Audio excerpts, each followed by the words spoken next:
Many people mistakenly believe that when they reach elderly age, it's time to sit back, relax, live a sedentary lifestyle, which means like sitting around.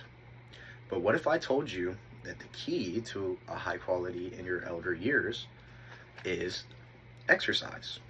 I understand the reasoning behind such thinking, but I have to disagree. Today we're going to discuss the benefits of exercising throughout your life and how the practice will improve the quality of life, specifically in the elderly.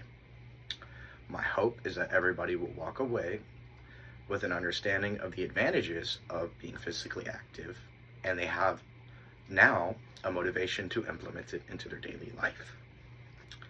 First, let's explore how exercise can improve one's physical health. Exercise increases your longevity overall. According to Ruseck and Booth, overwhelming evidence exists that lifelong exercise is associated with a longer lifespan, delaying the onset of 40 chronic conditions and diseases. This suggests that regular physical exercise doesn't just make your life last longer, but it also improves the quality of life that you live while you live longer.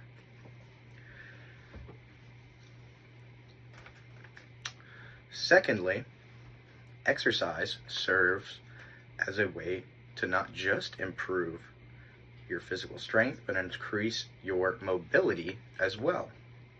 Exercise plays a key role in reducing the risk of falls in the elderly.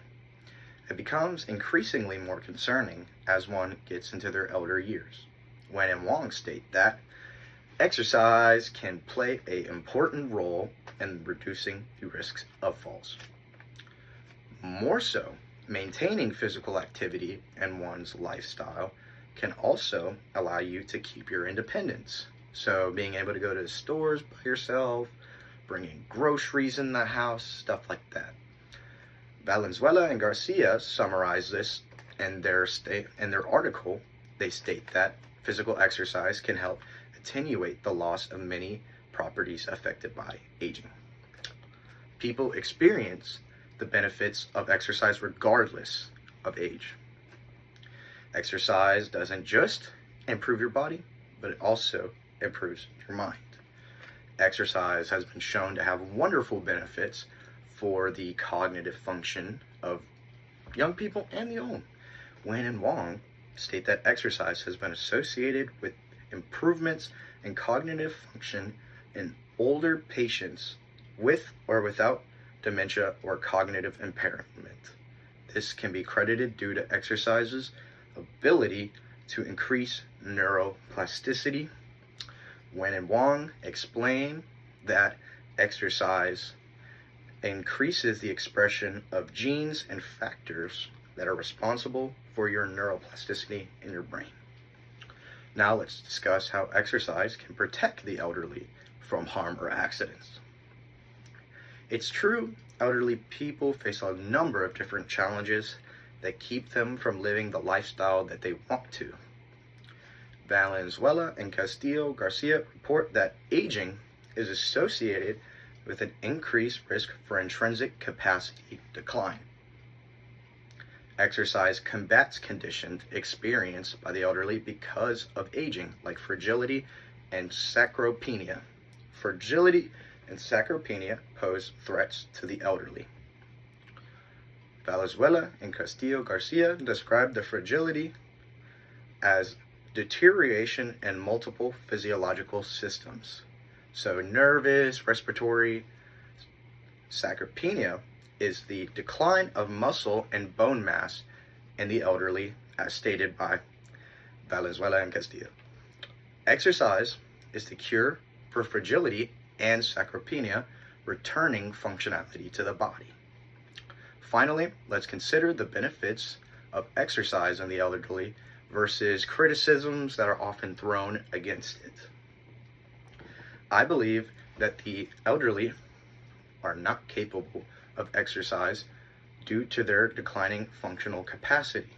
This perspective, especially when I think of it as my own grandparents, I find it understandable. They deserve for you to be caring after them. They deserve respect that raised you. However, we must remember that exercise increases their functional capacity and their quality of life. Valenzuela and Castillo Garcia state that lifetime physical exercise can help reduce and help attenuate the loss of physical properties by aging, especially when the latter is accompanied by an inactive lifestyle. And the benefits can be obtained in frail individuals who start exercising at an advanced age. Some people argue that the elderly are at a greater risk for falling or getting injured while they exercise.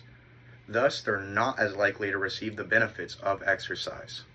As pointed out in Desmond's article on exercise in older adults, Desmond states that adults 50 and older are prone to more exercise-related injuries.